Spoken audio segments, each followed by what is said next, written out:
Devaswom board പ്രസിഡന്റിന്റെ പ്രതികരണം നടത്തണമെന്നാണ് ഞങ്ങൾ വിചാരിക്കുന്നത്. അങ്ങനെ നന്നായി പോകുന്നു. ഓക്കെ. ഭജന 8 മണിക്ക് തുടങ്ങും. ഭജന അല്ല, അതെ.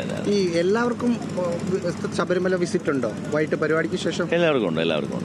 അതെ, എല്ലാവർക്കും എന്ന് വെച്ച് കഴിഞ്ഞാൽ ആഗ്രഹിക്കുന്നവർ, ദർശനം ആഗ്രഹിക്കുന്ന ആളുകൾ, അവർക്കെല്ലാം ദർശനം ഒരുക്കും. അപ്പോൾ ഈ 3000 പേരിൽ ഒരു 1500 പേരെങ്കിലും വരുമെന്നാണ് ഞങ്ങൾ പ്രതീക്ഷിക്കുന്നത്. അപ്പോൾ അവരിന്ന് ഇറങ്ങും. അവരിന്ന് മിക്കവാറും ഒക്കെ ഇന്ന് ഇറങ്ങാനുള്ള സാധ്യത. കാരണം അവർക്കൊക്കെ പലയിടത്തും വന്ന ആളുകൾക്ക് ടിക്കറ്റൊക്കെ നാളെ രാവിലെയൊക്കെ അല്ലേ. അപ്പോൾ സ്വാഭാവികമായി ഇന്ന് രാത്രി തന്നെ ദർശനം പൂർത്തിയാക്കി തിരിച്ചു പോകും. നമ്മൾ വിവിധ സംസ്ഥാനങ്ങളിലുള്ള ആളുകളെ വിളിച്ചിരുന്നു. ഇപ്പം പ്രോഗ്രാം നോട്ടീസൊക്കെ കാണുമ്പം തമിഴ്നാട്ടിൽ നിന്ന് 2 മന്ത്രിമാർ മാത്രമേ കാണുന്നുള്ളൂ. ബാക്കി സംസ്ഥാനങ്ങളിൽ നിന്ന് ഏതെങ്കിലും ഞങ്ങൾ ഇവിടെ ഉദ്ദേശിക്കുന്നത് സംസ്ഥാനങ്ങളിൽ നിന്നുള്ള ലോകത്തിന്റെ വിവിധ ഭാഗങ്ങളിലുള്ള അയ്യപ്പ ഭക്തരെയാണ്. സാധാരണ അയ്യപ്പ അവരെല്ലാം ഞങ്ങൾ ചെയ്ത ആളുകൾ. ഞങ്ങൾക്ക് VIP മന്ത്രിമാർ അങ്ങനെയൊന്നുമില്ല. എല്ലാവരും ഞങ്ങളുടെ മുഖ്യ ലക്ഷ്യം എന്ന് പറയുന്ന ഒരു മാസ്റ്റർ പ്ലാൻ ഉണ്ട്. ആ മാസ്റ്റർ പ്ലാൻ ഇവിടെ വരുന്ന സാധാരണക്കാരായ ഭക്തജനങ്ങൾക്ക് മുന്നിൽ അവതരിപ്പിക്കണം. അവരുടെ നിർദ്ദേശങ്ങൾ എടുക്കണം. അവരുടെ അഭിപ്രായം സ്വരൂപണം നടത്തണം. ഇതാണ് ഞങ്ങളുടെ ലക്ഷ്യം. അത് മാത്രമാണ് ഞങ്ങളുടെ ലക്ഷ്യം. അതുമായി ബന്ധപ്പെട്ട് പിന്നെ ഒരു കൺസെപ്റ്റ് ഉണ്ടാക്കി അത് തുടർ പ്രവർത്തനങ്ങളുമായി നടപ്പിലാക്കി മുന്നോട്ട് പോകണം. പ്രതിപക്ഷം കൂടി ഇതിനോട് സഹകരിക്കുകയായിരുന്നെങ്കിൽ കുറച്ചുകൂടി നന്നാവുമായിരുന്നു. എപ്പോഴും അങ്ങനെയാണല്ലോ, പ്രതിപക്ഷം സഹകരിക്കാതെ പ്രതിപക്ഷത്തിൻ്റെ അതുകൊണ്ടാണല്ലോ പ്രതിപക്ഷം എന്ന് പറയുന്നത്. അപ്പോൾ സ്വാഭാവികമായി അവർക്കൊരു പൊളിറ്റിക്സും ഒക്കെ ഉണ്ട്.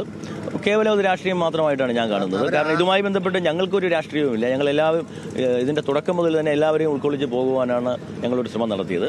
പക്ഷേ പല കാരണങ്ങൾ, അവർക്ക് അവരുടേതായ ചില കാരണങ്ങളുണ്ടാവും. അതിനെയൊന്നും ഞങ്ങൾ ചോദ്യം ചെയ്യുന്നില്ല. പക്ഷേ ഞങ്ങളുടെ ലക്ഷ്യം ഒന്നായിരുന്നു. ശബരിമലയുടെ അടിസ്ഥാനപരമായ വികസനം മാത്രമാണ് ഞങ്ങളുടെ ലക്ഷ്യം. ഈ വിശ്വാസികളുടെ പൊതുവായ കാര്യമാണല്ലോ. അപ്പോൾ ഇത് ഭരണപക്ഷവും പ്രതിപക്ഷവും എന്നല്ലാതെ എല്ലാവരും ഒരുമിച്ച് ഇതിനകത്ത് സഹകരിക്കേണ്ടതല്ലേ? അങ്ങനെ തന്നെയാണ് ഞങ്ങൾ പറയുന്നതും അങ്ങനെ തന്നെയായിരുന്നു ഞങ്ങൾ പ്രവർത്തിച്ചതും. അതിൽ ഞങ്ങൾക്ക് കേന്ദ്ര സർക്കാരെന്നോ കേരള സർക്കാരെന്നോ പ്രതിപക്ഷമെന്നോ ഒന്നുമില്ലായിരുന്നു. ഞങ്ങൾ തുടക്കം മുതലേ അതിനെ സഹകരിപ്പിക്കാൻ തന്നെയാണ് ശ്രമിച്ചത്. ഞങ്ങളുടെ ദേവസ്വം വകുപ്പ് മന്ത്രി ശ്രീ വി എൻ വാസവൻ ഉൾപ്പെടെ നേരിട്ട് കത്തയക്കുകയും നേരിട്ട് സംസാരിക്കുകയും ഒക്കെ ചെയ്ത രീതിയിലാണ് മുന്നോട്ട് പോയത്. പക്ഷേ കാര്യങ്ങൾ വന്നപ്പോൾ എന്തോ ഒരു വിയോജിപ്പ്, എനിക്കറിയില്ല. എന്തായാലും ഞങ്ങൾക്ക് യാതൊരുവിധ ദേവസ്വം ബോർഡിന് ഒരു രാഷ്ട്രീയവുമില്ല. താങ്കൾ ഒന്ന് കാണാൻ ശ്രമിച്ചു പ്രതിപക്ഷ നേതാവിനെ, അന്ന് കാണാൻ പറ്റില്ല. പിന്നീട് ഒരു ശ്രമം നടത്തിയോ? അല്ല, പിന്നീട് നമുക്ക് അതിനൊരു അവസരം ഉണ്ടായില്ല. എന്തായാലും പിന്നെ അദ്ദേഹം കാണാൻ താല്പര്യം വന്നാലല്ലേ നമ്മൾ പോകാൻ സാധിക്കും. വീണ്ടും അപമാനിക്കപ്പെടാൻ സ്ഥലം MP ഒക്കെ ഞങ്ങളെല്ലാവരും അവരെല്ലാവരും വിളിച്ചിട്ടുണ്ട്. എല്ലാവർക്കും കത്തയച്ചിട്ടുണ്ട്. എല്ലാവർക്കും ഇൻവിറ്റേഷൻ അയച്ചിട്ടുണ്ട്. പക്ഷേ അവർക്ക് അവരുടേതായ നിലപാടുണ്ട്. നടക്കുന്നു. ഞങ്ങളൊരു 9 മണി വരെ രജിസ്ട്രേഷൻ ഉണ്ടാവുമല്ലോ സ്വാഭാവികമായും.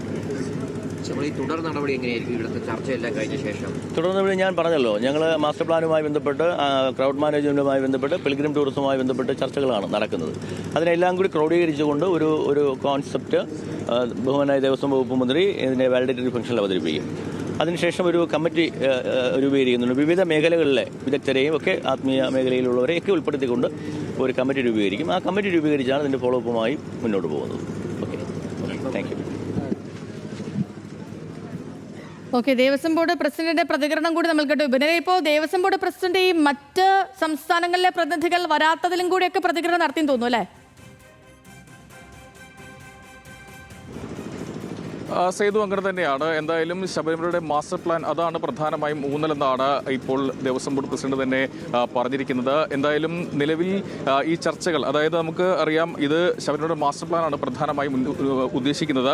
വികസനം തന്നെയാണ് ലക്ഷ്യമെന്ന് തന്നെയാണ് ഇപ്പോൾ ദേവസ്വം ബോർഡ് പ്രസിഡന്റ് പറഞ്ഞത്. ഇതിൽ UDF പ്രതിപക്ഷം ഇതിൽ പങ്കെടുക്കുന്നില്ല, അത് ബഹിഷ്കരിക്കുകയാണ്. അതിനെ രാഷ്ട്രീയമായി തന്നെ കാണുകയാണ് അദ്ദേഹം ചെയ്യുന്നത്. അദ്ദേഹം പറഞ്ഞത് തന്നെ അത് തന്നെയാണ്, അത് രാഷ്ട്രീയം മാത്രമാണ്.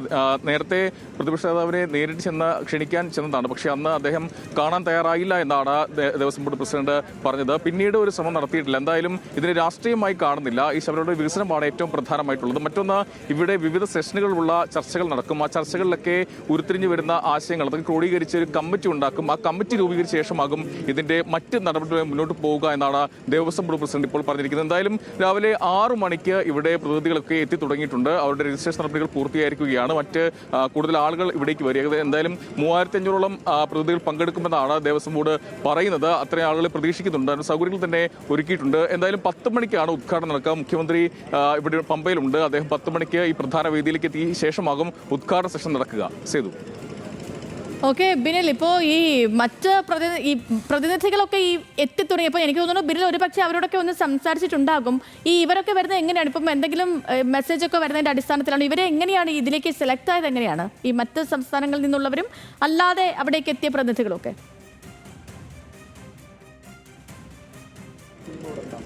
$3500 പ്രതിനിധികളാണ് പങ്കെടുക്കുക. അത് വിവിധ രാജ്യങ്ങളിൽ നിന്നുള്ള ആളുകളുണ്ട്.